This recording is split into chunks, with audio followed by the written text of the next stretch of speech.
Welcome to the August 13th Board of Selectmen meeting. Call the meeting to order. There's one issue, or one item on the agenda, item number 8. The executive session is being removed from the agenda. It's not needed, so that's being removed from the agenda. Next order of business is minutes of the previous meeting. Motion to accept. Second. Discussion? All those in favor? Opposed? Motion is carried. Next item of business is consideration of a liquor license renewal for the Beacon Restaurant. Is there any comment from the public in regards to that application? Any questions from the board? I mean, I was just looking at everything that they had to fix, and it's all done. Everything seems to be in there, I have a general question, and it's got nothing to do with the applicant. The 2-hour firewall, Wayne, I thought there were cinder blocks between those units. No. Most of them are sheet rock walls. Okay, There are some areas that have a cinder block wall, for example, between 16 and 18, Okay. there's one there, but not all the units have Okay. that. thank you. That's interesting. Move the application? Second. Any discussion? All those in favor? Opposed? Thank you. Motion is carried. Next item is discussion on the Main Street sidewalk status. Nathan? Dawn, you have their liquor license that needs to be Yes. signed. Oh, That was the quickest meeting you guys have been to. Do you want to wait for Owens, Owens Nate? is on his way up. I just talked to him. He was on 302. So Could we, You did? we skip something So and we're come signing back right to that. here. Okay, in that case, we'll put that in abeyance for right now. We'll move on to item C, which is consideration of auto recycling business. Back. and Owens appears. And Owens Piers. You just said you're gonna be a few minutes, and you walk in. Timing's everything, you'll be next. Okay. You know, see your spot. I'm not. So who's going to discuss the auto recycling business application? Mark Please give your name and address. Mark Day, 1261 Roosevelt Trail, Raymond. 360, where's that at? 1261 Roosevelt Trail, Yeah. Ray's Raymond. Barber Shop. Behind the Oh, barber shop. yeah, okay. I'm applying for a 30A permit, but it can have restrictions. I don't need all the stuff that's listed on that permit. I just want to be able to buy cars at auction and resell them, salvage cars. Can I ask a question? Yes. Is there a limit that you're gonna be buying? Or are you gonna just be buying a bunch, or what is it? I just put a number of 20 or less total on the property. So 20 or less, so you're gonna be behind Ray's Barber, I believe, right? Yep. I have some cars out for sale already, and then I'll be getting some to fix and resell, but I need the permit to sell them salvage vehicles. That's what I need the permit for. Do you have so much space that's out front? Do you have so much space out back to store everything? Yep, it's all written on the paper. Can't get my computer now, it comes up. There we go. yeah. You're saying that you're not going to dump any junk? Nope. Any oil or, I'm not going to store junk cars or anything like that. I just want to be able to buy the cars and resell them, and I need that recycler's license to resell salvage cars. but you're going to have to repair some of them, work on them? I just aren't work on my own vehicles there, nobody else's. you? Yeah, okay. My question is a technical question, and ZBA has vetted this. Why are we looking at this? What's different between the ZBA application and ours? The difference is the state requires the municipal officers to sign the Thank you. application. Thank you. What's that? Well, Go ahead. so, sorry, I'm asking so many questions Okay. here. So you working on those, you can't fix them, they're junk, what happens then? I call a salvage yard and they come remove them. Okay, so you're just not gonna get a pile of them Nope. back there to, okay, cool. Thank you for answering my questions. You're welcome. Yeah, when do you anticipate starting? I have to, once I get a permit, I have to finish the paperwork with the state, and they'll have to come down and approve it. But Okay. I already have the dealership there, so that is should be all set as long as I have the 30A permit. I misspoke. It's that the municipal officers have to authorize the code enforcement officer to sign it. I didn't want ZBA to be in a position of reporting to us. Yeah. No, and they aren't. It's the form Right. for the state. Right. But Scott will sign it, but you need to authorize him to sign Okay. it. Oh my gosh, there's a lot of stuff there. You have cars up on the side for sale now. Is it this, I think 4 of them up there now? Yes. Is that the limit? That's what I have a certain amount of space out there, 3 or 4, and then back further, I can have more. Okay. I have no questions. Sam? Sam? No. Teresa? No, I'm just looking over the rest of his application. A motion to Motion to authorize code enforcement officer to sign the application? Second. Teresa made the motion. Yeah. Okay. Sam seconded. Motion what Rolf Yeah. said. Any further discussion? All those in favor? Opposed? Motion is carried. Thank Wonder you. if I could take a second. You did not sign this application. I wonder if I could have you sign that? Yes. Oh, that's on a different one. I'm all set? Thank you. Yes. Thank you. Thank you. I'm sorry. I had a college Mark? professor that told me that footnotes I'll were make fair it, game, get so Scott to sign that in the morning. I'll make a photocopy of it and you can pick it up. I can give you all of them. thank you. Okay, great. Thank you for doing that. Hate to have something you can go off and, Wow, yeah, I didn't want, Thanks. thank you. Yep. Well, let me sign it and then you'll. Okay. Nathan and Owen, you're back on. Or not back on, but you're on. Sure. Where do you want to go?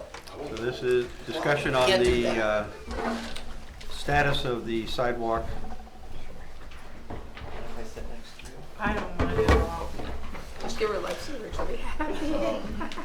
Aren't they going to Well, they can get, make a presentation? yeah, they are, but they're gonna do it from there.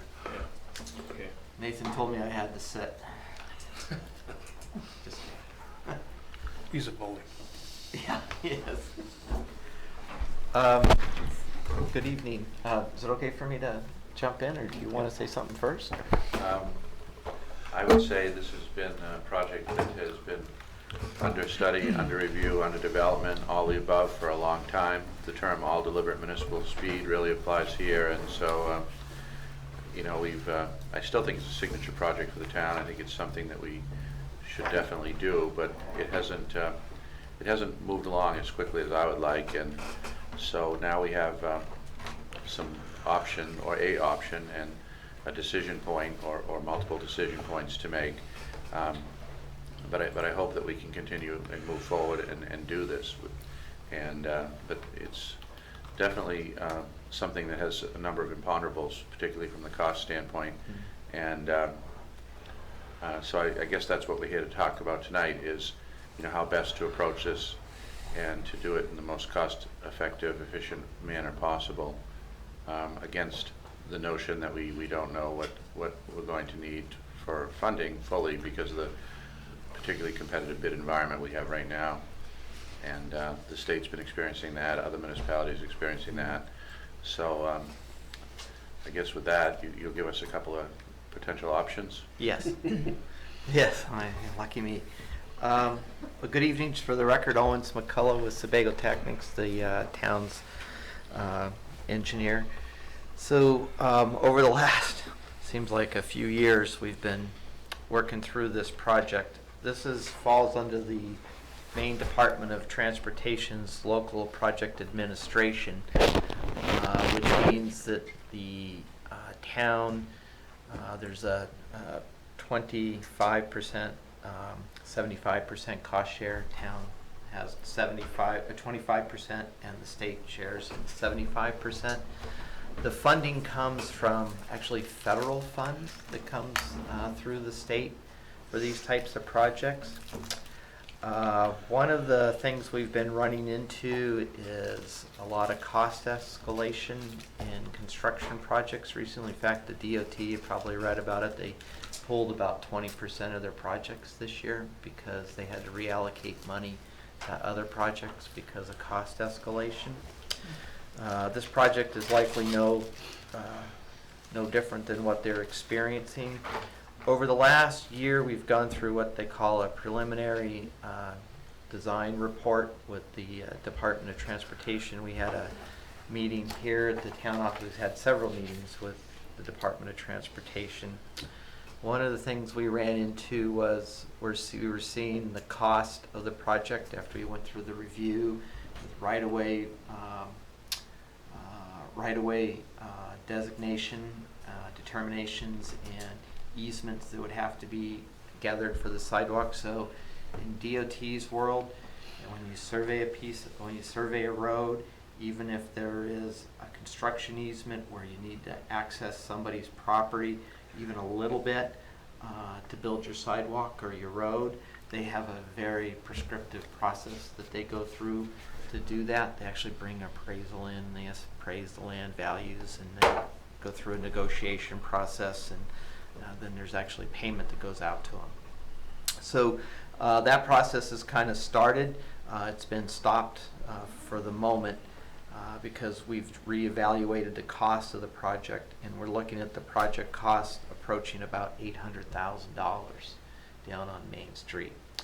So that means the town share is $200,000, state share is $600,000. Now, one interesting thing that happened was over the last year, we're not the only community that's experienced that, but the state at one point, originally we were around $400,000 that the state was going to award to us, and so we said, look, this price is going up based on what we're seeing and what's being required of us to design the road, design the sidewalk, and do all the drainage improvements. And plus the state has costs that are involved in it. They actually charge against the account, so all of their costs get charged back to this project.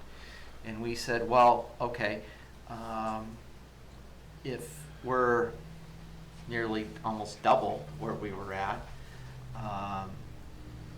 we need to hopefully have the state share in that cost of that 75-25. At first the state said no, they wouldn't do that, anything over that amount was on the community. But when we met with them later on, they've been experiencing this, I think, in other communities who have sort of responded back. That's not really a fair way to do it because DOT has costs that we don't even know about. They get charged to the job.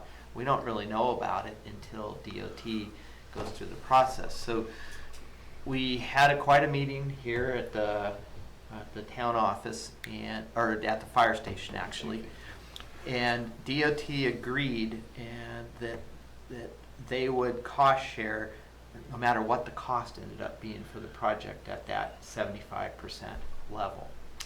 So that means that if it is $800,000, they'll still share in 75% of that. Now, one thing we would like to do as part of this project is, Nathan, we'd like to do a 2-inch overlay on the road, because the road is, when you build a new sidewalk, it would be nice to overlay the road. The state says that's not an eligible cost. That would be on the town, which is about $35,000 of cost. So if I look at currently where we're headed with the project, we would likely be looking at the town share. If we don't do the overlay, about $200,000. State share about $600,000. If we do the overlay, then the town has to pay for that on top of that cost. So we'd be about $235,000. Then the state share would be about $566 in it, because they're not sharing in that cost. The other option, we have another option, which is called the Municipal Project Initiative, MPI. And what the state has done is they've started, it's been going on for a few years. I've participated in other communities. It's a 50-50 cost share, and it comes without the oversight, without the requirements that the local project administration has. So if we do the local project administration, just to give you some ideas, the state has an incredibly prescriptive process we have to go through. There's right-of-way certifications. Part of that's federal too, The federal, because of the federal. Right, most of the really most of the hard core He can stuff say is that. coming from the federal side of this. Yeah. Where the MPI kind of skirts that a little bit. Yes. So what we looked at was, well, interesting enough, what if Nathan, what if the town did the work themselves? And we put a dollar value to that work, to do the sidewalk work and do the drainage. We have a contractor come in and we do the paving, we do basically just like the LPA project. What would that cost look like? And Nathan and I worked together on that, and we came out with a cost of around $478,000. And at the 50% cost share, that means the town would have about $240,000 of cost share in it. Interesting enough, the number I gave you just a little bit ago was $235 Yeah. with the paving. So it's about the same one way or the other. One advantage of the MPI is it puts a lot more control of the project and the construction back with the town. We have a lot more control over our fate on the project as opposed to the federal side of it. If we stayed with the local project administration, those costs could even be higher or lower. There's costs in there that I just can't predict because the Department of Transportation charges their costs into the job, and I won't know what that is until they get through and complete it. That's the 235 number, right? Yeah. Okay. Interesting, I'll share a story with you. We did a similar project up in the town of Booth Bay.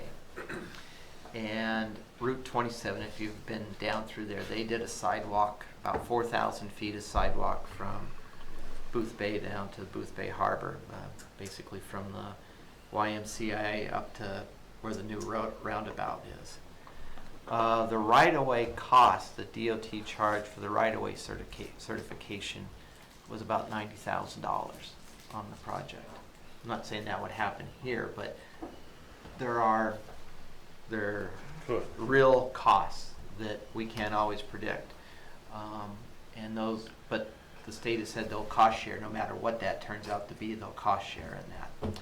So I wanted to bring this forward to the board to basically give you an update of where we're at, what we're seeing for cost escalations, and share with you this option to pursue MPI money for the project.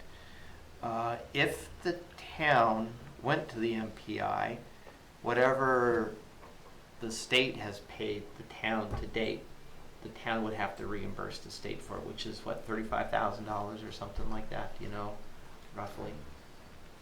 Who is paid for what? So What we would owe the state. So the state reimbursed you Oh. some certain amount of money for basically all the engineering and. They haven't reimbursed us any money. They haven't yet? No. No, then we're not out They anything. haven't, they haven't billed us either. They haven't billed us their share of it. They've billed us some though, haven't they? We've seen it. So, No, we haven't. We haven't seen a bill yet from the state. It's you guys that have, So, Toledo Tech has billed us for this so design. who's paid my bills? Is the town paid? the town has town has. paid your bills out. So the state hasn't paid anything, No. okay? No, they So haven't paid anything. then you won't owe anything back to the state, other than whatever costs they've incurred. They may bill you for those. And then Nathan and I thought we heard when the guy came down that they were at least 20,000 into it. Yeah, so they would charge for that. For that. But the. Do we get work product on anything that they've done? Yes, well, the right-of-way work that they did, all the design is pretty well done on the project, which we did. And so we get all that. Oh, so- yeah, So, yeah. so I mean, essentially, we're just prepaying that. If we pay that, then that goes against the 478.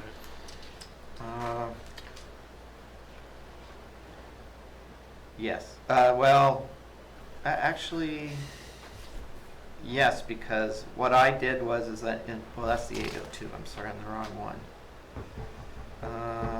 Engineering and construction, it looks like I did carry that number in the 478. Okay, yep, So essentially, we'd wash at that. yep. I think the other important, the part that scares me with staying with the program that we got right now is this doesn't reflect what we could get into buying right-of-ways. And if we go with the MPI, we can go down and do verbal, or not verbal, we can get written permission to use their property. We don't have to buy it. They're not gonna require us to buy the right-of-ways. We'd have to Or do the an easements, easement. We'd have to rather. do an easement. Correct, but we don't have to buy them. With the state, with the feds are gonna make us buy the easements and pay them damages. That's where the cost is getting a little bit, I wouldn't wanna call it unestimated, but unknown, I guess. Unestimated. What happens if they don't allow us, the homeowner allows to either an easement or payment or whatever? Well, most of it has to do with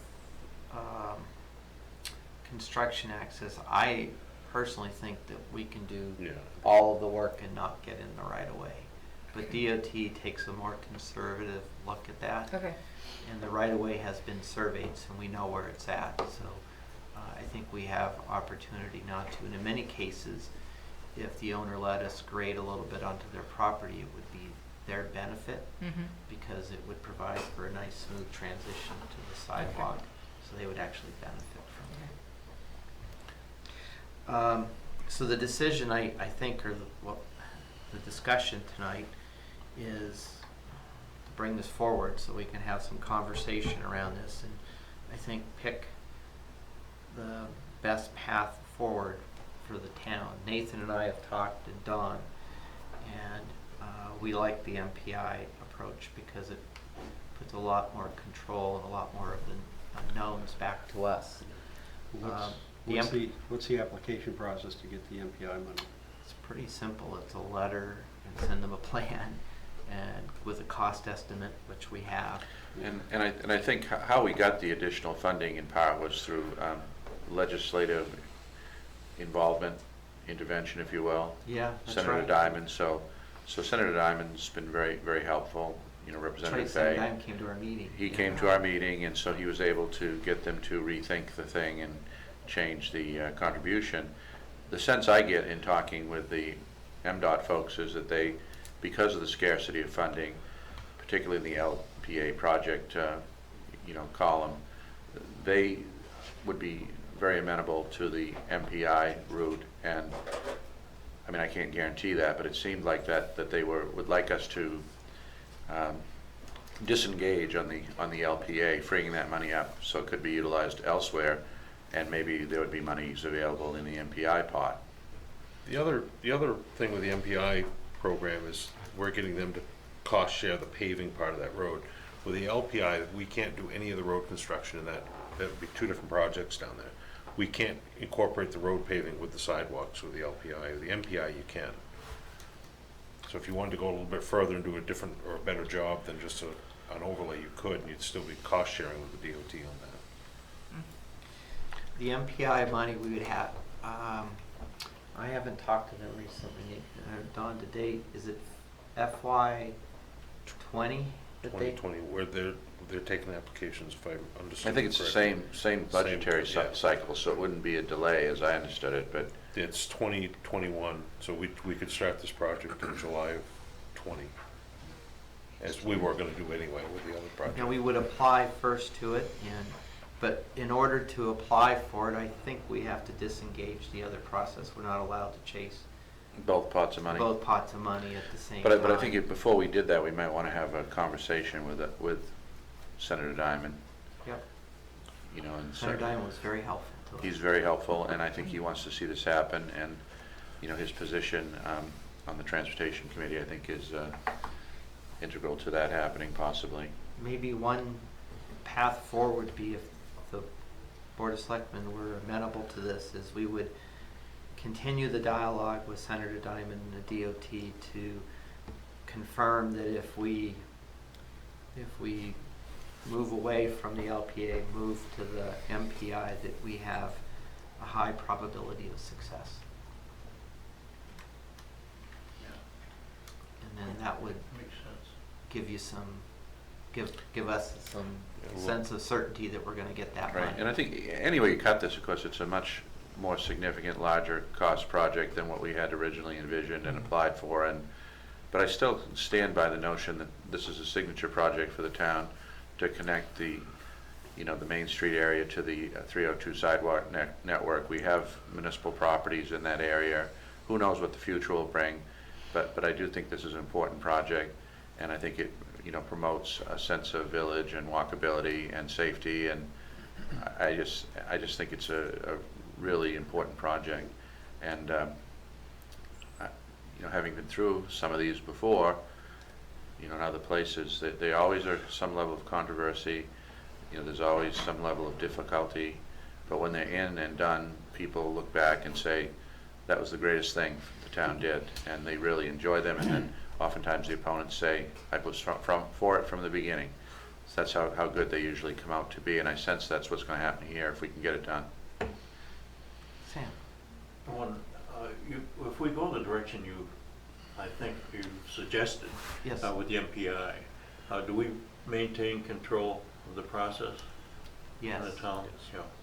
Yes, we actually maintain more control than the other way. The other one is the worst of both worlds. You don't have any control over the finances, but you have complete responsibility and obligation to make sure that you fulfill the minutia of the federal bureaucratic construction machine. And we had to take a course, Nathan and I, Owens I'm sure has taken it, and to Twice. become certified to do these LPA projects.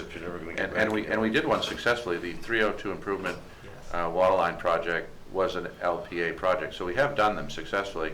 But what I was struck by was, the whole range of things that you have to be compliant with, from the Davis-Bacon wage issue to the procurement of easements, to the competitive nature of construction, solicitation, to minority affirmative action. I mean, it's a whole different ballpark than doing it on your own, or certainly as an MPI. The other thing with the MPI is, I would advocate that we do this in-house. It gives you a lot better control on the cost.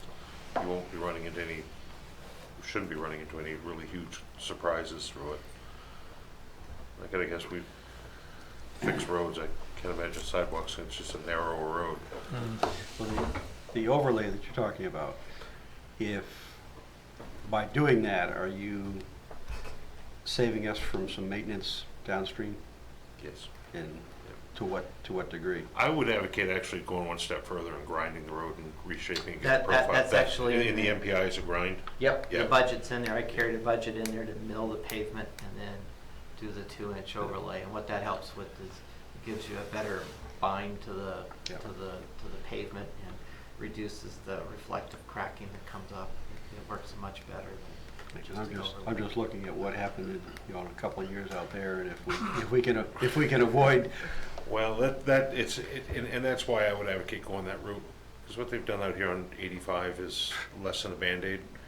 Yeah. And Yeah, that's that skinny mix overlay. That isn't even Just so skinny, you know, that's that's shim. lipstick. It's not Yeah. lipstick. I had no idea you could spread the asphalt that thin.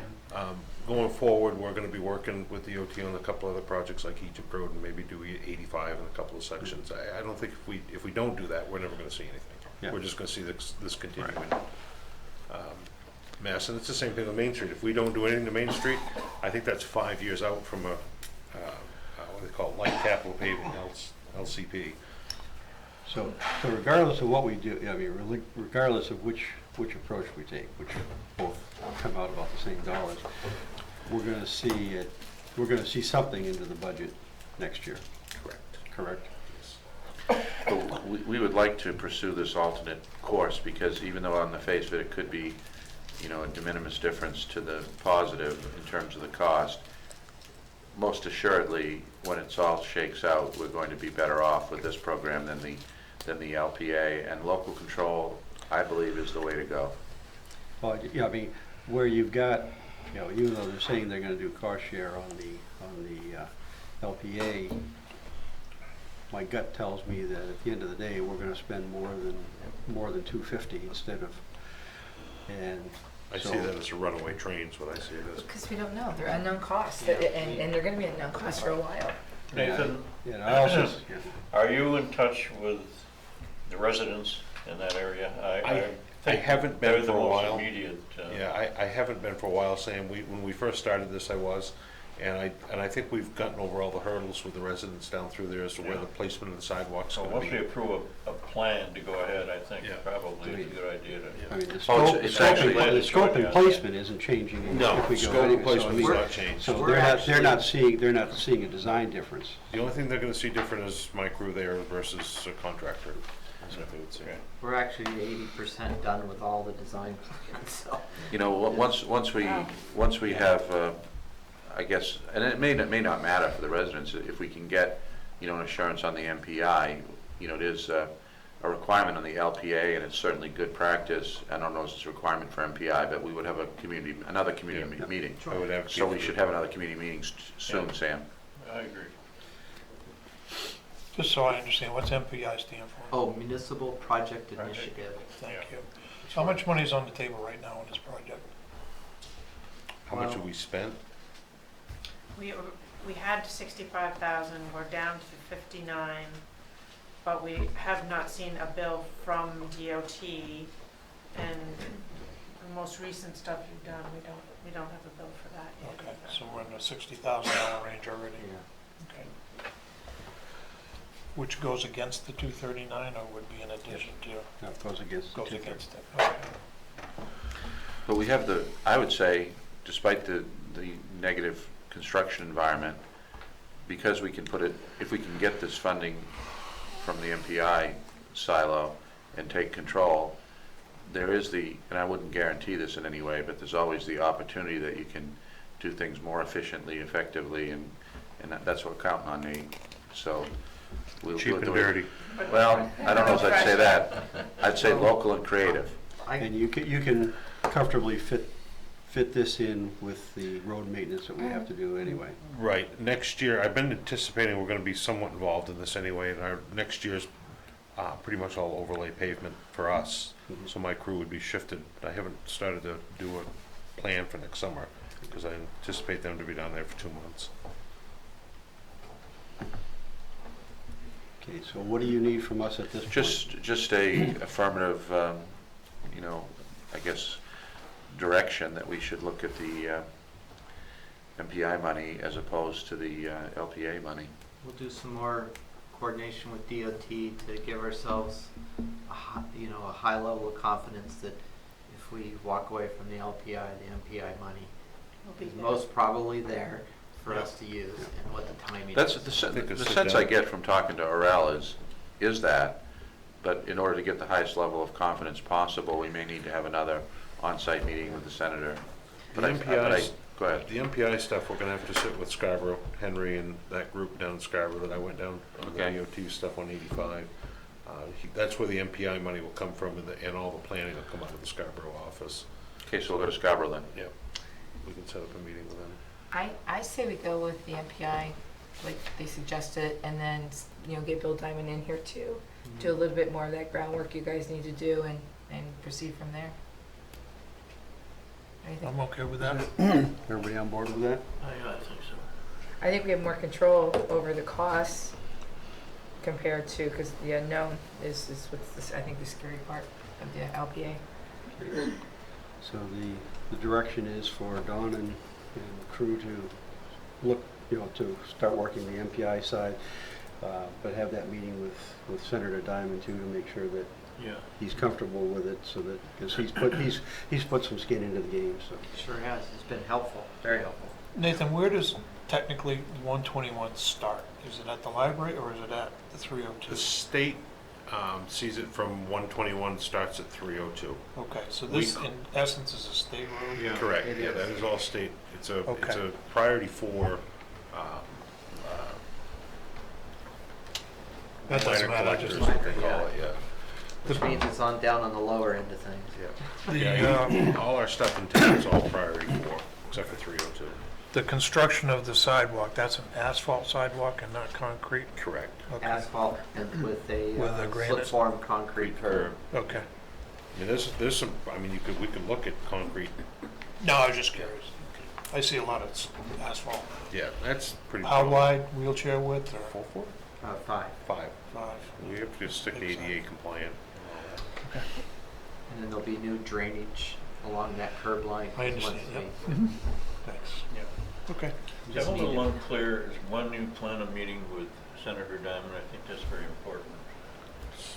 Well, I'll At regroup what with stage? these. Yeah, Yeah. well, I think the first step, as Nathan outlined, is meeting in Scarborough. I didn't realize it was not meeting Augusta folks, meeting with Scarborough folks, see what that brings us, and then, regroup with Senator Diamond. Good. Good. Good. Thank you all. Thank you. Thank you. Okay. Now, this is good, we're going forward. do you want to talk about that? Yeah, it's been on the burner for a long Yeah, time. it's been, Okay. Oh, yeah, we got to see that. Oh, we can talk about playground equipment. Oh, yeah, I heard about that. You weren't leaving without him talking to you. Okay, moving right along. Thank you. Next item is consideration of Bye, thanks. smoking policy ordinance languages. Do you need me here? No, Not unless you're tied into the LEDs too. I can shoot out. thanks, Anderson. All right, hi, I'm Kirsten Fauché. I'm the tobacco coordinator for all of Cumberland County. I oversee the prevention program for tobacco. I think it was last month or the month before, my coworker was here to talk to you a little bit. I was here as well, talk to you a little bit about the two options, whether it's going to be an ordinance or going to be a tobacco policy. So both of those were emailed in the packet, I believe. Carlene, my coworker, did meet with the Cumberland County Sheriff's Department, and they said they wouldn't be able to do the ordinance because you have to, they would have to have a contract for the enforcement, and that's just not something that they have. But they did think that the policy language in the policy was good, and that they did believe that they would still help with enforcement. If they did see something, they would remind people about no smoking in recreational areas. so the recommendation would be for the policy? For the policy, yep. Yep. Which is most common for towns. Policy versus ordinance, Yep. and they're saying they can't help us enforce the town ordinance? They can, so this is my understanding. I apologize. Carlene was the one that was there, and she was supposed to be presenting today, but a family emergency came up. She was explaining to me that they can help with enforcement, but for it to be written in the actual ordinance itself, they wouldn't be able to. It would actually have to be in they would have to have a written contract. I guess I have a problem with that concept. I mean, we have a pseudo written contract because they're part of the county tax. So they're supposed to help us enforce things in town. And if they're saying that, even though we're paying our county tax and the sheriff is there and they can't help us enforce our laws, something's out of whack there, Right. totally. And in that case, they ought to lower our county tax by a considerable amount because they're saying that the sheriff can't do his job. It may be what he was saying, possibly, I don't know, but in my experience before, what they would say is that it would occupy such a low rung on their ladder because they're stretched so thin. They only have a couple of deputies in the region, A and B districts, and so something like a smoking violation or a beach infraction or a parking infraction would be, although they would be legally empowered to do it, they would be, from a structural standpoint, unable to do it because of their other commitments. Right. I do think there was a lot of conversation around that as well. Just So it being wouldn't be, spread too they thin. wouldn't want us to expect that we could call up and say, come enforce this today. Right, that's what I was under the impression. I will admit, most towns go for either the resolution or the policy for the same sort of, the issue is always around with policy work, is around the enforcement component.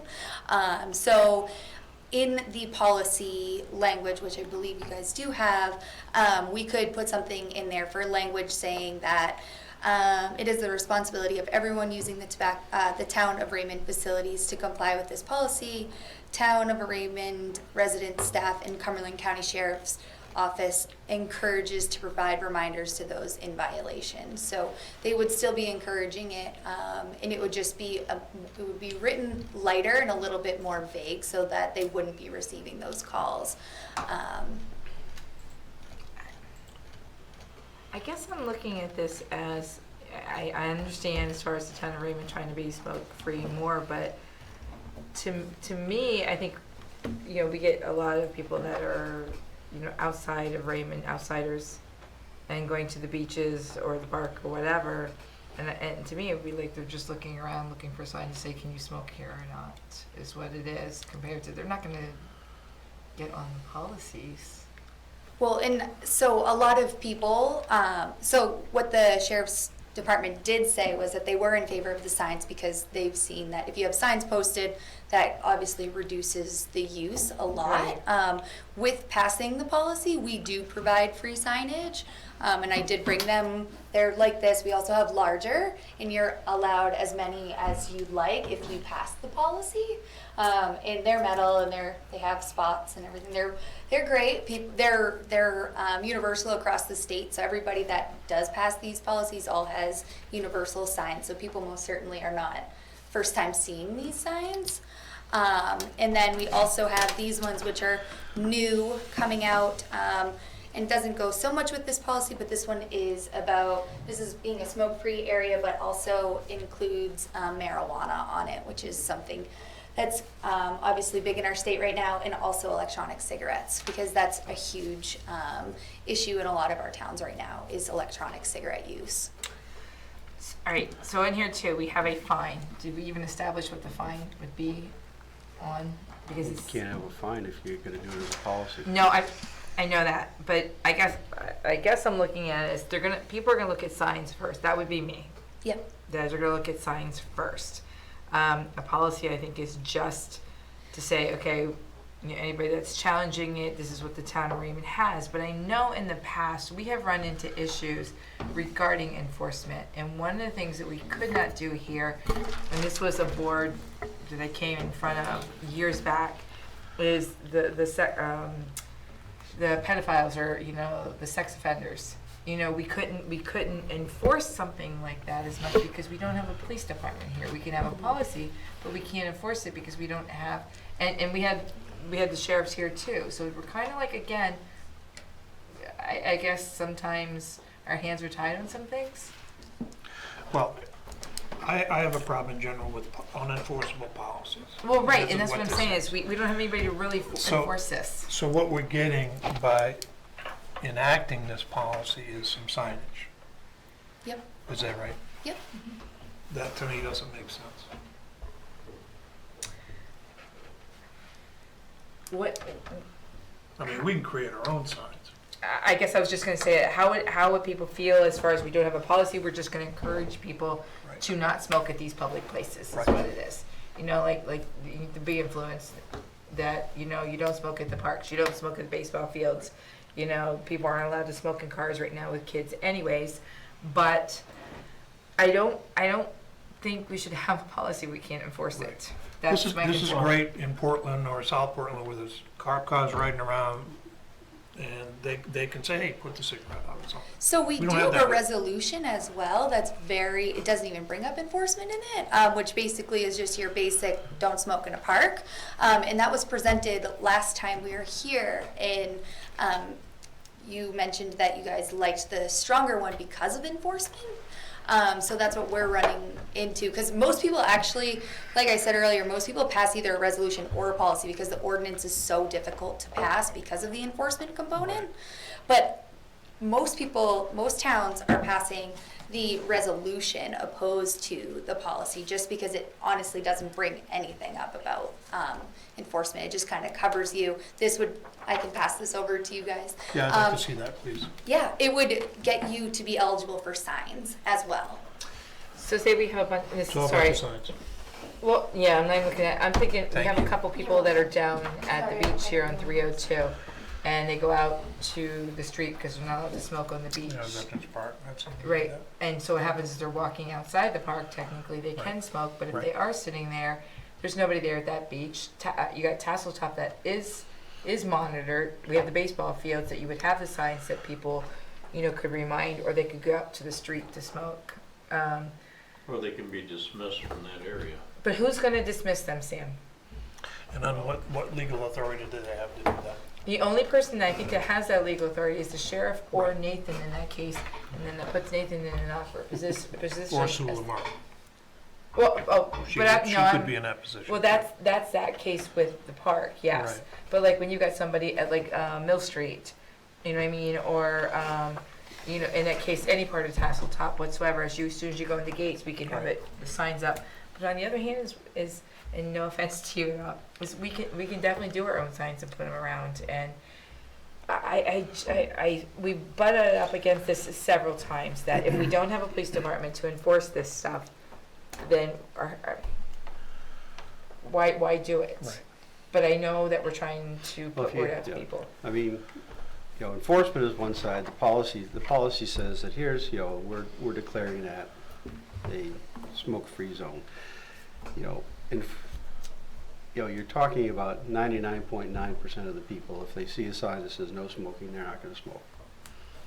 So, you know, the question is, what is it we want to have at our facilities? Buildings already, by state law and by federal, you know, are non-smoking. So really what you're talking about is, you know, do you want to carry that forward to the parks and things like that? And you can put that in a policy, then you put signs up there, and, you know, by and large, most people are used to seeing that, and they're, you know, Yeah. it's not a big issue. The problem you're gonna get though is you got that 1% Yeah. that is gonna throw out their test case. Yeah. And I think we need some documentation, whether it's a vanilla resolution or. I like that. It just Yeah. says kind of Yeah, like it what gives our us beliefs some are, coverage. but it's not throwing out that you'll be fined because Right. who's going to fine them? Who's going to Right. Well, I think set We're that not- fine? yeah, we're not gonna do Yep, done. part of this issue, you know, from the time that I've spent on the Be the Influence Committee, is one of education and behavior modeling. So I don't think it's a practical matter. You're going to have an ordinance or a policy or a resolution or any of the above that you're going to bring law enforcement in and enforce. What this is about to me is education and modeling, you know, better behavior. And so I like the idea of a resolution and some signage to have people, you know, become accustomed to the, and I think it's changed. I mean, think about what cigarettes were when some of us were young and what they are today. And so I think it's about education and modeling good behavior. And I like this idea and the signage, resolution and signage. That's great. And we did, and by the way, we did take you down the other road, so we did that, so. No, it's So did okay. I. It's honestly, most towns go straight for the resolution and don't even look at the ordinance. So it was great that you actually even wanted to hear about it, and we were really happy about that. But most people are like, that's going to be a slippery slope, so we're not even going to go down that. Well, So think I it's taken us appreciate it. It's perhaps taken us some time to become educated on it too, so. Yeah, So, but that we did direct you that way, so. yeah, that's We- okay. I would recommend one thing. It's a nitpicky thing, but you know me, I like to nitpick things. In the wording, can it just say, use to all tobacco products 24 hours a day? Because if I read that, next year, one day they can smoke. Okay, this is him. This is so him. Does this say 365? Is that why? Okay. Yeah. Sorry, I don't have the. I don't have that. If you just the say resolution. 24 hours a day, then you're covered. So But you everybody's said gonna be on 24 that 365, which means in a leap year, one day they can smoke. Which day is that? He is a word ABC guy. Can you directly quote that? Yes. We might be able to get rid of that. We just Point did made, get rid of point that, But, and you know, I believe I've you know, sent the I just, you resolution know, to there's print. superfluous wording in there that doesn't need to be there. Well, we 24 can- hours a day There's a takes care of it. coffee for We're letting it. For you, everybody if know. you Oh, read so you this. actually had the resolution on From hand? June, yes. Perfect, thank you. So I've got I don't know if you'd feel comfortable in letting Sue and I maybe revise it and simplify it and work with them on that, but yeah. I think it's fine like this, except for that 365 And days. I took But the that- 365 out, I've sent it to print, I can go get it if that's something you're But- interested in. But I mean, you know, my recommendation is let's send it to Dawn and Sue and get, you know, Okay. to work it through and bring it back to us when. I'll agree with that. The more we start sticking signs here and there, like at Right. the town office and then here, people are gonna start realizing that Raymond is just a smoke-free town. Right. Do we need to have them come back for that, or can we No. just signify that we've, Just do you know, it. come up Just with do acceptable language? I don't want them to come back again. No. Great. We don't have to do that. Thank you. No, I appreciate it.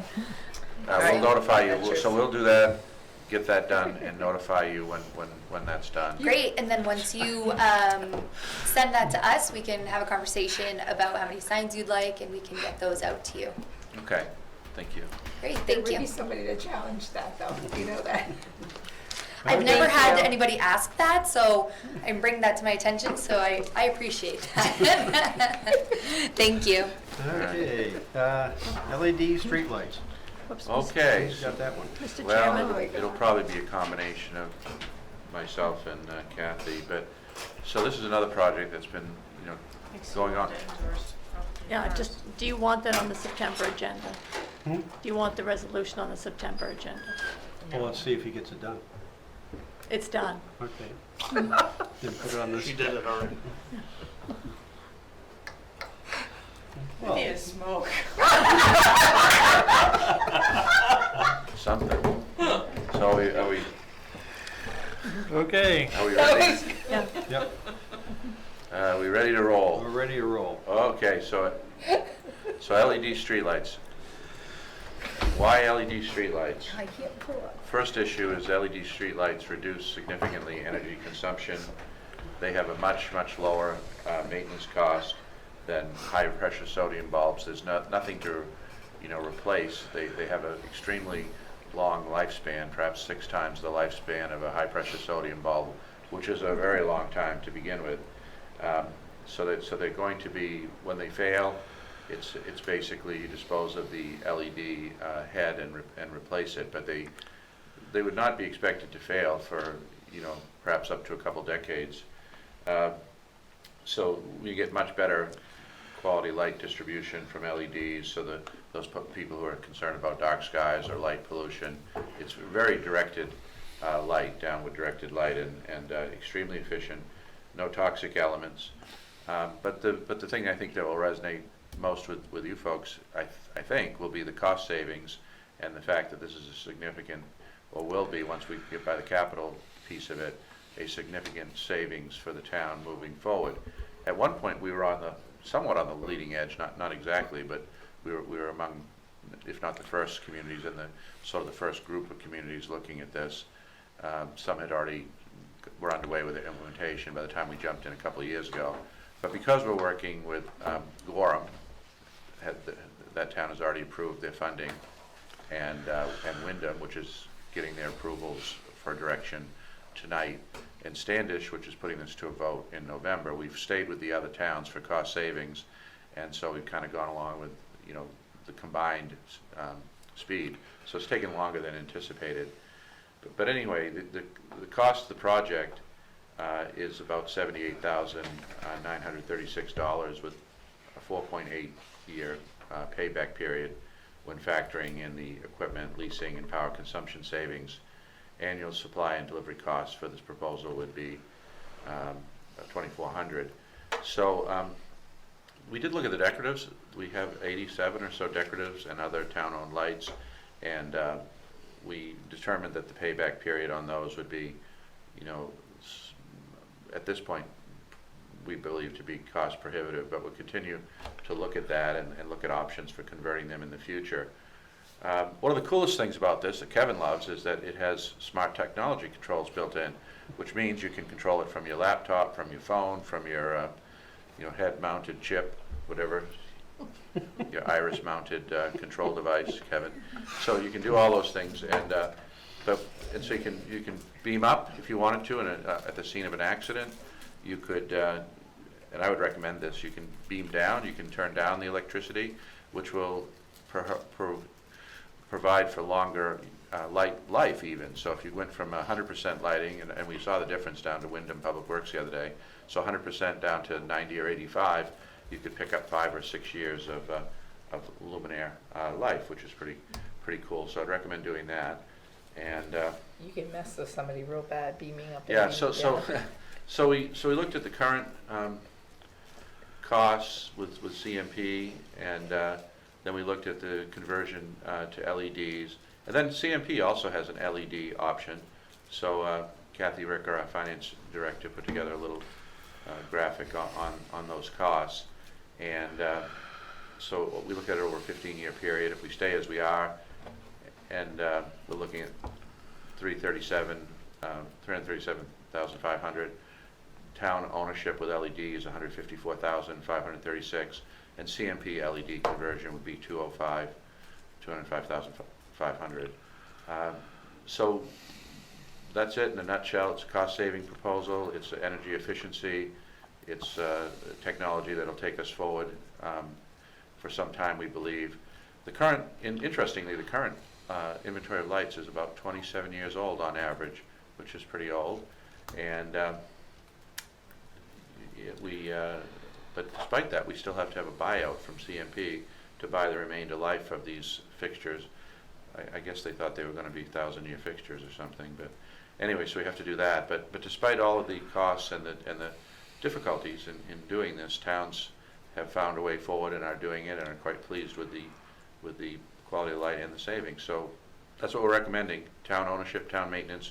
That would be with real term. It could eventually be with a consortium of towns.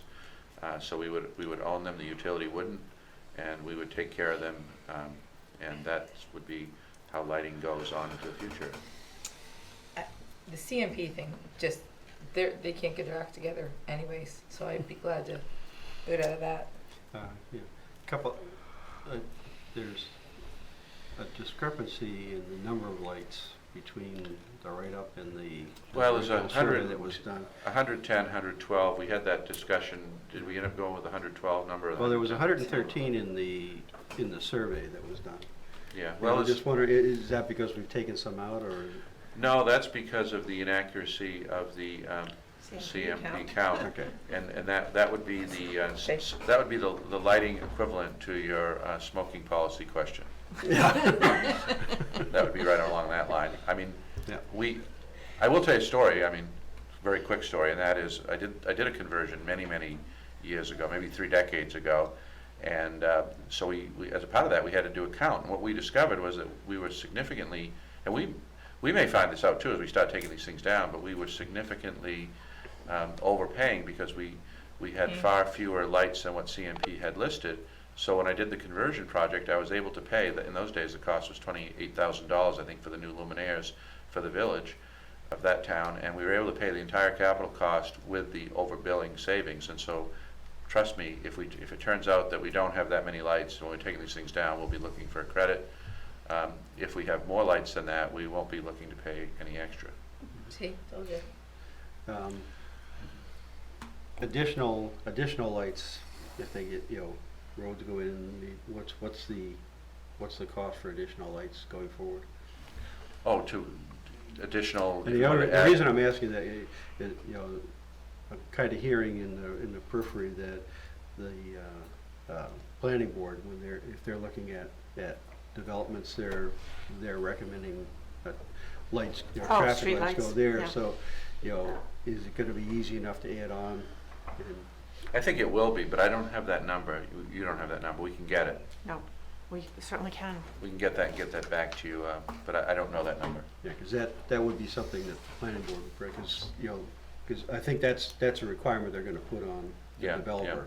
So, The requirement would be, and let's talk about the development on Valley Road. You would want a light on Valley Road at the intersection of the new road, or would you want lights down the new path, new road? well, the placement of them, that's would have to be worked out. It's just a question of, is it easy enough to add those in after the fact? If it's on private property, it's not. Well, it's if not our they responsibility. build it to town specifications, Right. it ultimately becomes a town road. Town Then light, conceivably, right. the infrastructure could and would become town infrastructure, but I think that's a significant hurdle. But I think what you're saying is the planning board may and likely will require this. Right. So what's the cost? And it'll be a developer cost initially Okay. for this infrastructure, and then if it were to be turned to the town, which would be, like I said, a significant hurdle, then it might become our cost. Is that what you're asking? Yeah. So we'll get that number. I guess the other thing that and maybe, maybe you do it in a phased approach. I mean, you discussed the decorative lights, and, you've got you've looked at what the cost is on that to redo those, but have we looked at the cost of what our cost is now with the problems we've been having, and how would that offset that if Well, if we did a phase 1, phase 2, we get rid of some of the headaches we've got now? Right, and we had a significant problem this past winter, and that was order of magnitude 10,000? That sounds about in About the 10,000. ballpark. So as compared to 133, so that's fractional on that, but it's still significant. But here's a wild idea, here's a crazy idea, ready? I like the notion, and I Take don't out know all if the this, lights. I don't know if this could happen. I don't know if this could happen, but I think rather than having, utility supplied energy, I think for those decoratives, what if we had a solar panel on the top of each one of them? Which is what you're seeing in a lot of urban areas. When I go to the conference, I see that kind of technology being deployed. But I mean, that's just an idea. Yeah. But right now, we said 133, no. We Oh, own the. we own those. We own own them those. right now. Right. And the problem is that all of that wiring is underground. Mhm. And the streetlights, the wiring is above ground. Yeah. And this is why Kathy pointed this out to me, the risk for some urban areas in the conversion to LEDs is that CMP is trying to push the underground utility maintenance onto the municipality. In the case of Raymond, we don't have any underground utility-owned lines that feed our streetlights. We have our own, but not theirs.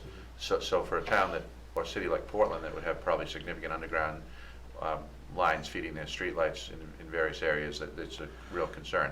We don't have that concern. We're feeding everything from above ground in the streetlights, except for our own network. Yeah, Well, I so guess we have that- to overcome the problem of the underground wires. That's why I like the idea of getting Well, away if from you underground if you wires did and something going like to what solar. Don's talking about, Yeah. then, maybe, because the LED, the draw on those, you could, Is small. yeah. Yeah. So, I mean, but I think, where I'm getting to is, I mean, if we're looking at upgrading, even if we're doing it as a phased approach, I'd like to, look and see where we are and bring that into the thing too, because, now you're in, well, part of the town's new, part of the town's old. Let's Well, yes, that, I guess you could say that, but I think that right now, I mean, unless you had the stomach for the whole project, what makes it more difficult and expensive is that it's retrofitting decorative lights with something that'll be compatible. It's much more of a job. Mhm. And there's 69, I believe, 69 actual decoratives. Getting up to 87 includes yard lights and box lights here, there, everywhere. So it's other lights besides. Yeah, we did have lights that we truncated off of this because they weren't technically streetlights. Right. There was one sort of fixture that, Ada's light. no, I don't remember, never mind. But we took off some of them, like they're not really streetlights that we have in parking lots. That's not part of this conversion. Yeah, we have, another of thing the we did, of types of course, is lights. we're gonna do an energy audit. One of the things, because LEDs, can be tuned much differently than high pressure sodium. When I refer to Ada's light, I'm talking about the light at the end of the Cape Road, Hawthorne Road. It's super duper high pressure sodium, but I think we can get that bumped down from where it's at now, because it's a very dangerous intersection there. But I think we can bump down the wattage, I know we can, and achieve the same thing. So we're gonna be looking at that. So there's additional savings. This is, in terms of energy consumption, a worst case, we may tune it down some. Have you had any talks with the school on the lighting there? If we were to, I mean, it'd be incremental if we added those, and if they paid us back for, we'd be able to put them in a heck of a lot cheaper than. Yeah, no, we didn't talk to them about those lights. But I think originally they got sucked into the original count because they were believed to be municipal lights, but I think they're now factored out. Oh, yeah, they are. But, They're out. If we could put them back we're doing in. it, I mean, you do it, the cost to do it probably wouldn't be prohibitive, and if they paid us back, and if things go down the path and we separate, then, Then we'd have we're- modern we're ahead- lights. We're Yeah. ahead of the game. Kathy, can you check and, see what they think of that, possibly? Yep. I'm gonna be out for a Yeah. little bit. Yeah, so, Nathan can put you, probably talk to Bill in facilities, yeah. But do we have any, you know, if we do, I would assume if we went with the CMP approach, they take care of disposal of all the old equipment. Our If 10 grand is gonna, the 10 grand buyout is gonna take care of that that, takes care of them taking everything away? taking everything So we away. have no disposal costs or anything like that? No, Okay. one of the problems with, when you look at the CMP LED, we only did this out 15 years. If we remained with CMP for the LEDs, they would continue to charge us. Sure. It's a never-ending Yeah, right. lease. Yeah, Well, as I said, you got an average life of 27 years, so to Yeah. get to an average life of 27 years, there's some streetlights out there that could be your grandparents. yeah. I mean, when I did this before, I had streetlights that actually dated from 1919, still running, incandescent, and that would have been in the 90s, yeah. Mhm. So, that's it, but because now the funding issue, and it was uncertain to us about, you know, what this would all shake out to be. We didn't know what we were gonna include or not include. We really didn't have any real guidance as to where it was gonna be, and so they Nope. did a investment grade audit report as a part of our development money, which is order of magnitude maybe 5,000 that we paid so far on this, but which we forfeit whether we go forward or not. If we forfeit whether if we don't go forward rather. So, but that's, I guess the We'll question get a is. better idea of where all our streetlights are, because they're all mapped now. They're all mapped now, and having the ability to control them, you know, energy consumption wise, and I mean, you could theoretically turn some off if you wanted to. I mean, there's all sorts of things you could do with these. They use cellular technology, and it's relatively, as in a couple bucks a year, I think, you know, cheap to have them communicate with, you know, an electronic interface, which because Kevin's all about and anxious to work on with them. But so the question is capital money to do the project, and so our recommendation is, I guess, a special town meeting, absent some other idea you might have. Okay, so what we'd be looking at is 154,000, right? No. No, that's the capital and operating costs. We're looking at Oh. just the capital costs for the conversion at 78. 78,000. Okay, 78,000. Yeah. And what do we have in the budget right now for streetlights? For this What? project? No, for No, this just year. the Total Oh, cost. 23,000. 21,000. Okay, yeah. so 23,000 a we're year. really looking at a 50,000 increment, right? No, because we wouldn't be able to get these up before, I don't know that we'd get these up before the end of the year. Well, You mean no, get no. rid of our streetlight costs? Well, I guess well, I'm we- No, what I'm confused. saying is, right now, we have in the budget $23,000 for streetlights. For this- That's for the, Paying CMP. Right. The answer is that any unspent monies that are budgeted for streetlight with CMP that are, you know, after we make this change, yes, that would be available. right. But I don't know what that number is right this minute. Well, it would And depend, we're always gonna it have would a depend street- a little bit on when the project. Right, we're gonna move. Could get done. It's been going with all deliberate municipal speed, but now it's about to get faster, I think, because, as I said, Wyndham's voting tonight, and I don't know if they're getting it from reserves or how they're getting it. Standish voted 2 weeks ago they've got the money. I mean, I'm sorry, Gorham voted 2 weeks ago, they've got the money. Standish is voting in November, but I would suggest that if we had the funds, I think we could probably get going relatively quickly and start installing certainly ahead of Standish, and probably not Gorham though, because Gorham's ready to go.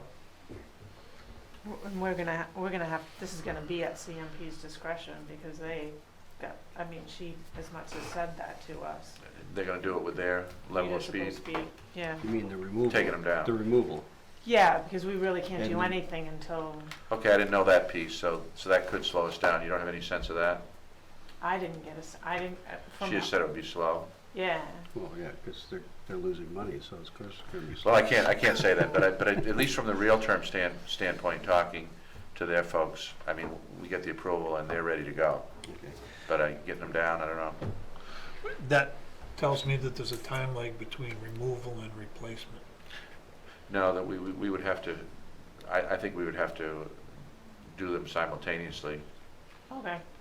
So we would have to buy the actual product and have somebody install it, or would CMP install That would be my hope. Oh, but- CMP is not gonna install So it. they're No. gonna take down, we're gonna put up. We're gonna So put there's up. gotta be But a I think you'll find that compromise take down and put up, I don't know what Could that. go hand in hand. Hand in hand, and I think it goes really fast, but I don't know about this thing about the takedown timeline. Okay. And this- I think this we figure- could check and- with Realterm and see what Right. they're experiencing in terms of. Yeah, I mean, And I this- think I put in the packet, we put in the towns that have completed this. This isn't anything new for CMP. I think CMP has more or less seen the light, if you will, in terms of where this is going, and it's not going their direction. So I don't think they're going to deliberately drag their feet. I think they understand this is happening. So that 80 some odd thousand includes the installation. Yes. Okay. So essentially what we need to decide tonight is, is this the approach we want to take? And then schedule a special town meeting. But before we, in order to do that, we need to have the hard figures so we know where we're going to recommend the money Right. come out of. But there should be some monies available, from the streetlight budget. Of course, the idea, I mean, was originally, when I first pitched this to you a few years ago, was that if you were, and we're not doing this, but if you were to, borrow the money, that the monies that you had available from your street lighting annual appropriation would be sufficient to cover the debt retirement and capital cost. Mhm. So I think that probably would be relatively true, maybe not quite on this cycle, but relatively true. Mm-hmm. So it's a major saver for the town. I think we could, my opinion, we could handle this from surplus, no problem. Why don't you give us a picture of surplus? We talked about that today. Right, so at the end of last year, at June 30th, 2018, there's about 317,000. The only thing that we did in town meeting this year was to authorize you to use up to 300,000 in order to apply it to tax reduction, property tax reduction. Based on what I know of year end, we haven't had our audit. Our audit will be in September 4th is when they're gonna come out. I believe we're gonna add another 100,000 into surplus in addition to the 317. So a little over 400,000 is what we're gonna have. So you've got quite a pot of money to do some things. There's something right now with 78,000 to do this project. Something The right all-in now is- number, if The we all-in can't number. use, if we can't use any CMP money. Okay. So in a worst case for the 78,000, in a best case, we come out less. Less, yeah. So what we would do, essentially what you'd do is you would write a warrant article to not to exceed of 78,000. Mhm. And then you use what you need to do it, and what doesn't stays in surplus. Right. Yeah. But you're not gonna see if you look at this, And then the we're real gonna question drop the is- 11,000 every year. We're gonna drop 11,000 from Right. the CMP bill, and that's about what their buyout is. Right. Of course, So- another way to do it, but I don't know if you'd want to do this, because you'd have to, you could use your contingency. Yeah, but I would just assume do it the clean, Yeah, That's no, I the get it. clean way to do it. That way everybody's on board with it, and They have a vote, they have a and say in it. They've got a say in it if there's any questions and whatnot. Yeah. It's, Answer questions.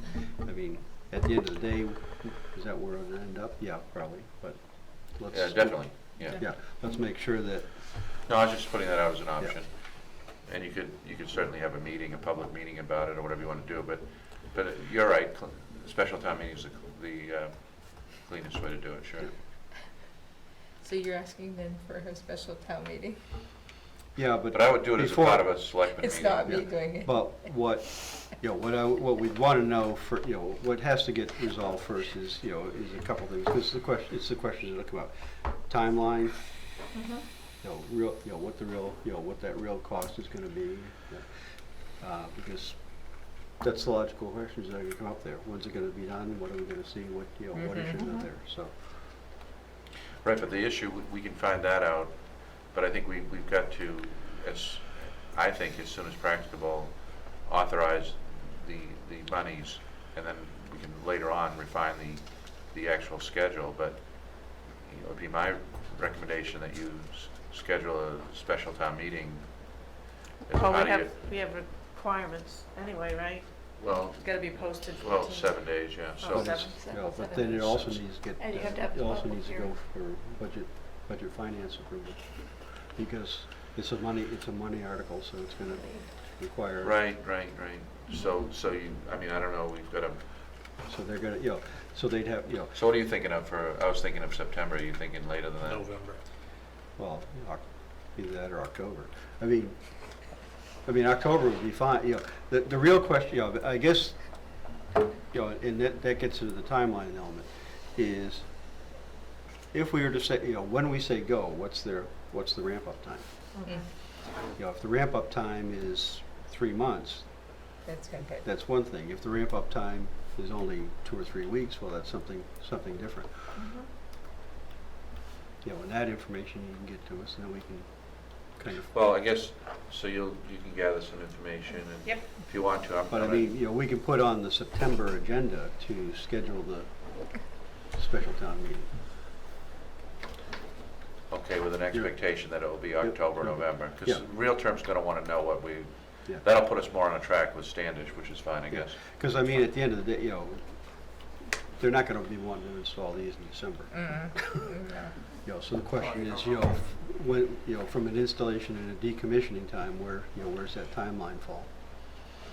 So I mean, I guess the question would be, if it was approved in October, what's the timeline from there? That makes sense? Great. So she'll try to get that to you. Yep. Okay? Yep. Sounds good? And Sue will take note for the next agenda. And I'll figure out the various pieces that need to happen for a special town meeting and all the date requirements. Okay.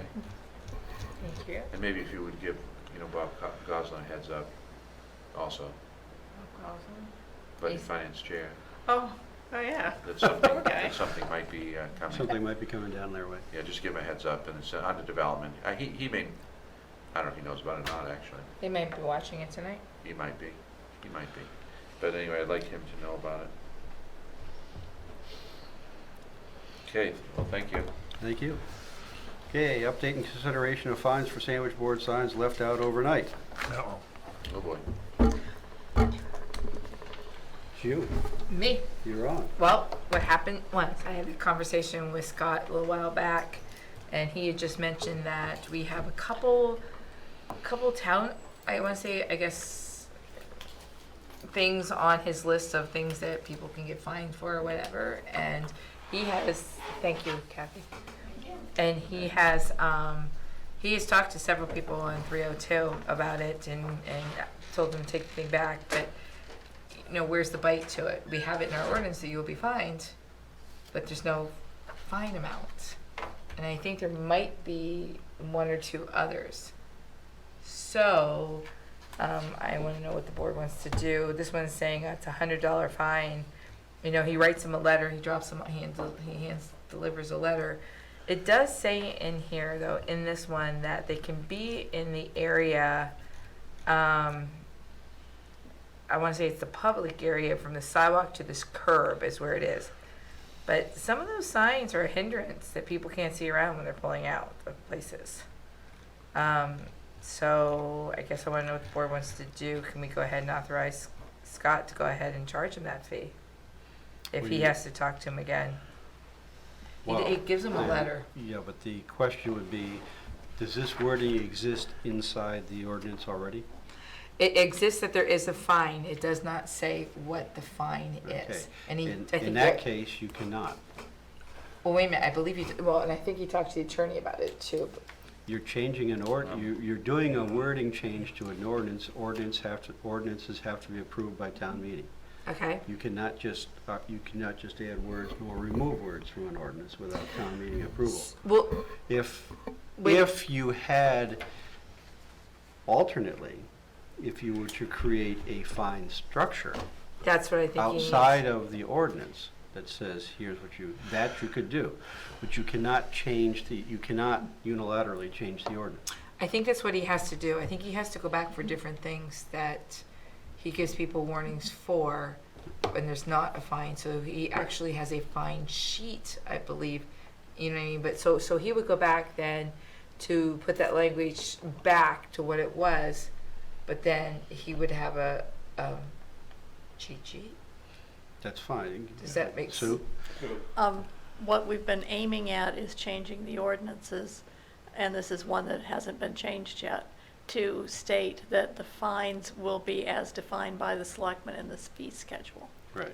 Right. Because Should- once you put a hard number in there, Yeah. now if you ever want to change it, you have to go to town meeting.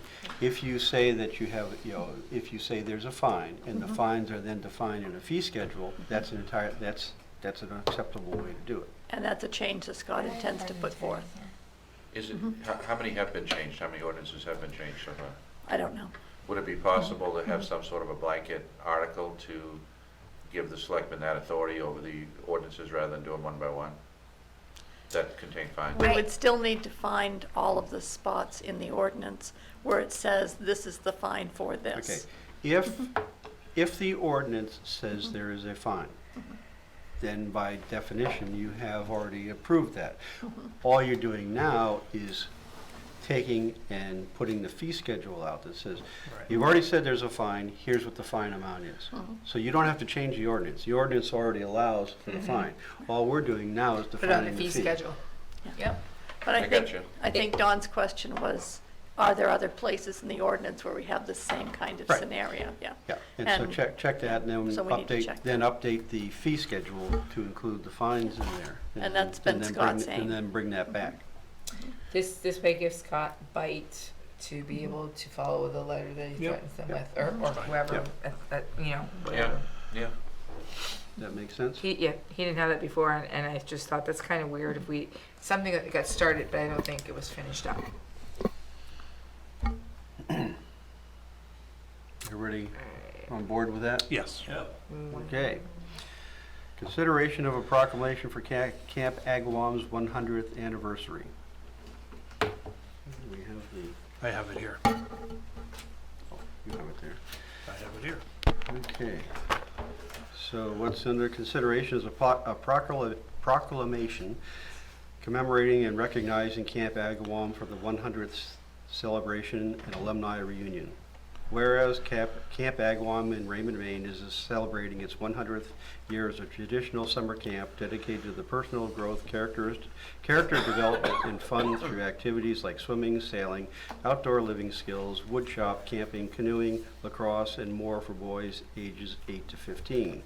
Whereas the founder, Appleton, the governor, Mason, in the history of the camp directors who follow, Appleton Mason Jr., 1939, David Mason, 1957, Garth Nelson, 1986, and Eric Calhoun, 2007, have led the camp with distinction, creating a unique and meaningful camp experience. Whereas the Agawam Council Board of Directors, established in 1985, and has helped Camp Agawam to continue to thrive since the retirement of David Borton by supporting camp programs and helping to ensure an outstanding camp experience for campers. And whereas since 1971, Camp Agawam provides a free, fun week of camp every June for more than 100 Maine boys through the Maine IDEA program.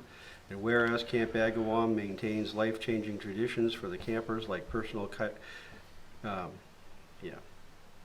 tacky goals, weekly camp council fires, adherence to the woodcraft laws, and healthy summer-long competition between the ages and Ags and Woms. And whereas through its 100 years, Camp Agawam has maintained its values, quality, and impact through the camp staff, counselors, alumni, and volunteers who serve as inspiring mentors and guides, offering encouragement and serving as a role models and teachers. Now, therefore, I, as chairman of the Board of Selectmen, Town of Raymond, and on behalf of the Select Board, do hereby proclaim that the Town of Raymond does officially congratulate and recognize Camp Agawam for such milestones. Wow, great. So be it. Is there a second? Second. All those in favor? Approved. And then, while we're talking about Camp Agawam, of course, we've had exceptional and close cooperation with them for use of their soccer fields, recreational fields, and so that's been a great partnership between the town and the camp.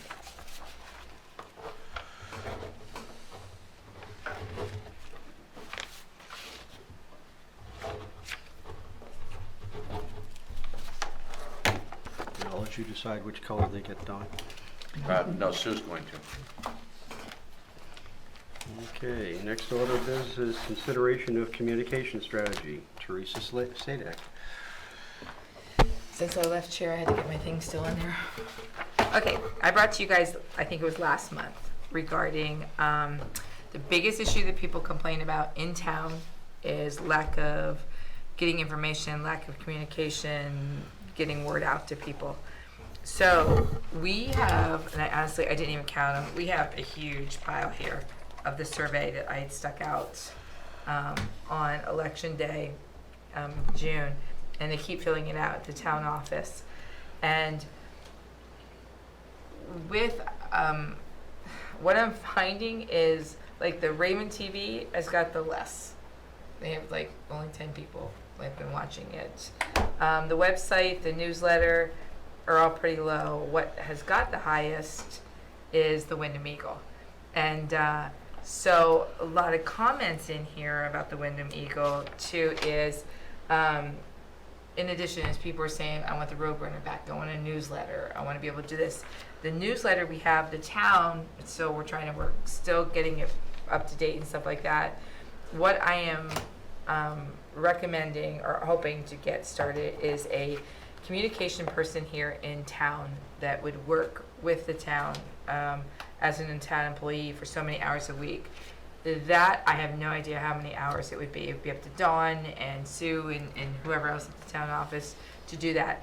And this person would be in charge of, updating the Facebook page, updating the newsletter, every possible news PR that we can get out on things is what it is. But what I'd like to do is I would like to work with the Wyndham Eagle, like we had mentioned before, and get like 2 pages in the Wyndham Eagle is what it'd be for Raymond. So this way it would cover an insert of some sort that people can look. It gets delivered to the house so people can, come out and say, they get their newsletter. Besides walking up and putting it in everybody's hands with a cup of coffee, I'm trying to figure out what other way we can get word to people about what's going on. And there are some big things, in town, like getting people more involved, especially, when we're working on the RSU withdrawal process.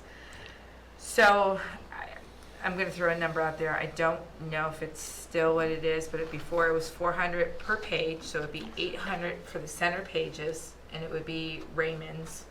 And what we would do is get, any kind of postings that have to get posted, like because of notices for zoning board of appeals meetings or planning boards or whatever, that would go over in that. It gets to people.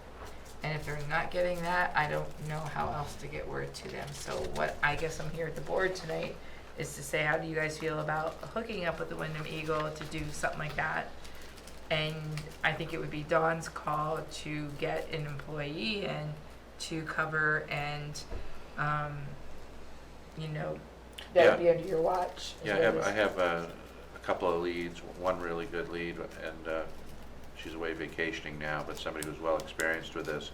Now, I don't know at this point what something like that might cost, but I wouldn't think it would be a tremendously significant amount of time to do it. we could talk about that, but, and of course, staff could assist as we can, but to have somebody who's charged with this, responsible for doing it, much like, you know, John Hanley had the Roadrunner for years, I think it's really the way to go, and so that's what I'm going to explore, but I can't do it until she gets back from her vacation, in terms of getting you a number and a plan.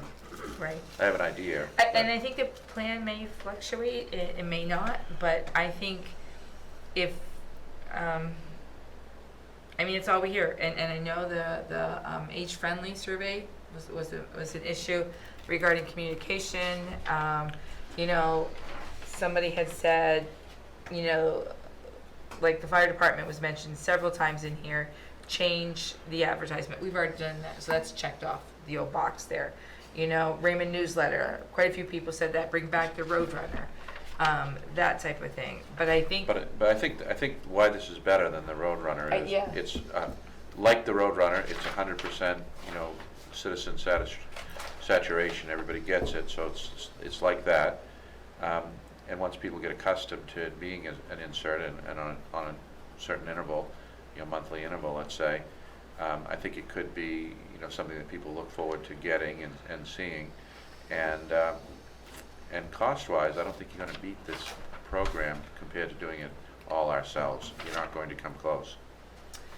it would be the new person's job to, I guess, find out what all the important articles or important things are in town. You know, like if there's something on Boy Scouts, if there's something on the school, if there's something on Raymond Rec, because it's going around right now.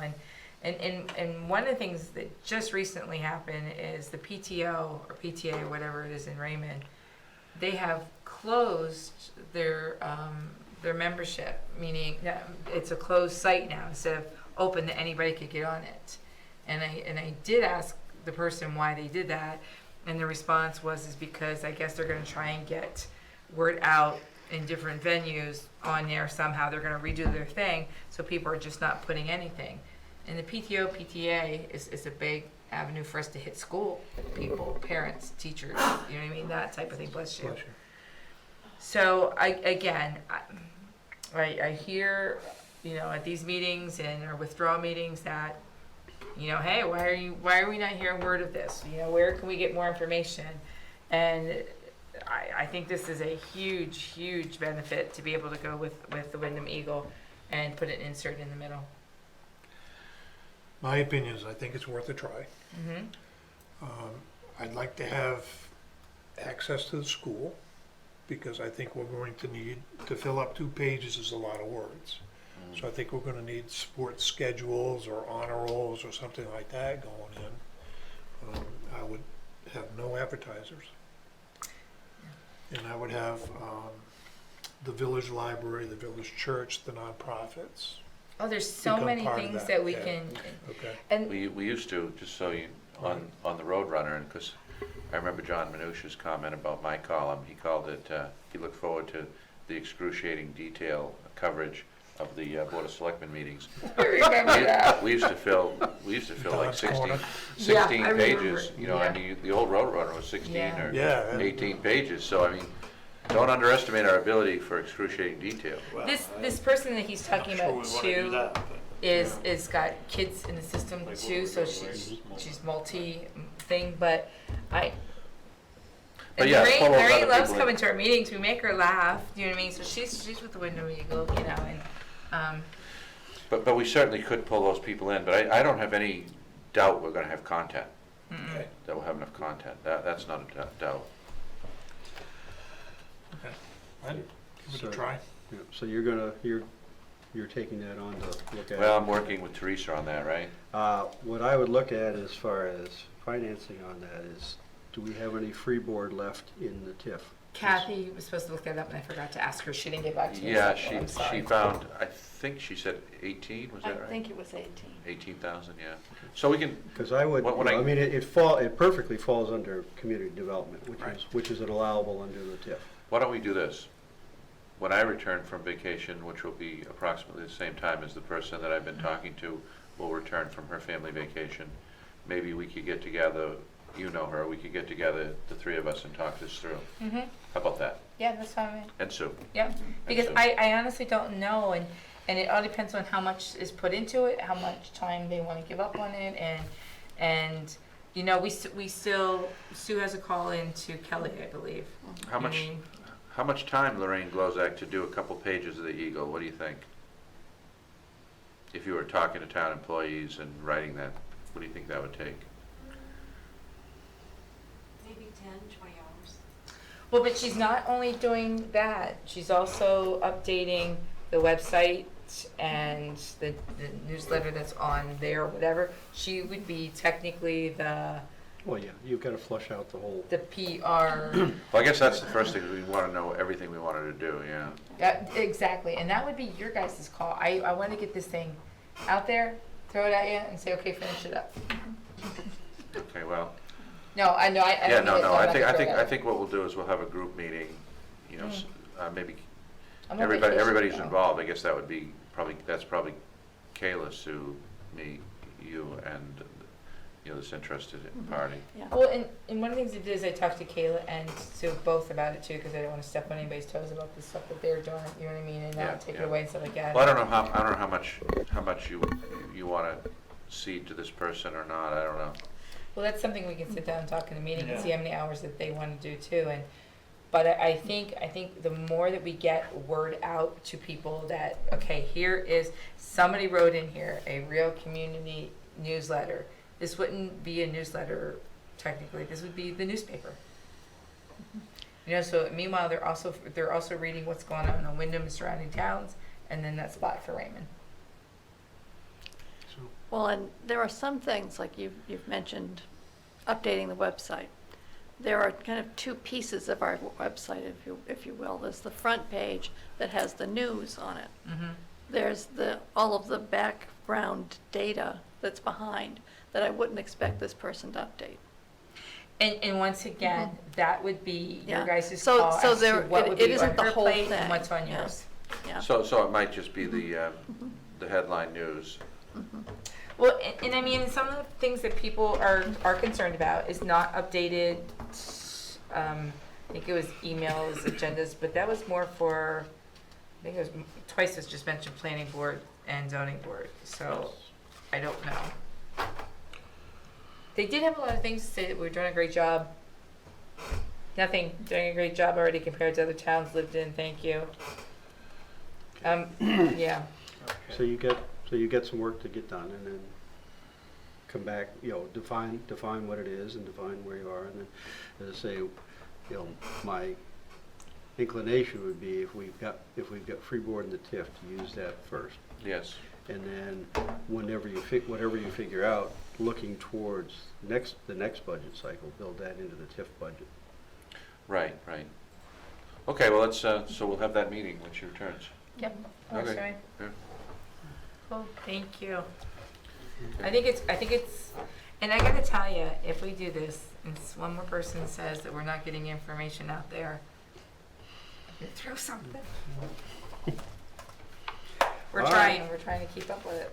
Consideration of MMA annual election ballot. Okay, so this is something we haven't done for a long time. So you have the MMA annual ballot. And so I think it has a place for you to signify your approval of the officers for the upcoming MMA election cycle and year. So vote for any candidate you want, as long as it's the candidate they've suggested. Right. I'm not voting for somebody if I don't know them. Yeah, so they set their slate of officers, and so that's who you're voting for. So what we could do, Right in, Teresa? no, we could punt as Ouch! we could punt as the board and delegate this to Dawn, You could. Yes, you could. Fun. Oh, which would be my inclination. There isn't gonna be year to year, there isn't gonna be a choice here. I wouldn't Okay. put anybody if we didn't know them. Well, You might pick the bad ones. I'll entertain a motion Motion to that punt to Dawn. Dawn. to designate Dawn as To authorize Dawn to fill out the Second. ballot. Yep. making the motions. Well- You were making the motions up. You keep asking for a motion, but you make the motion up Oh, for us to it's 'cause I second. don't make motions, somebody else does. So Marshall made the motion, was there a Right. second? I made the motion, Second. Sam seconded it. All right, Thank you. works. All those in favor? Thank you, Sam. Opposed? Okay. Public comment. Oh, you missed Selectman one. comment. Nope, you missed one.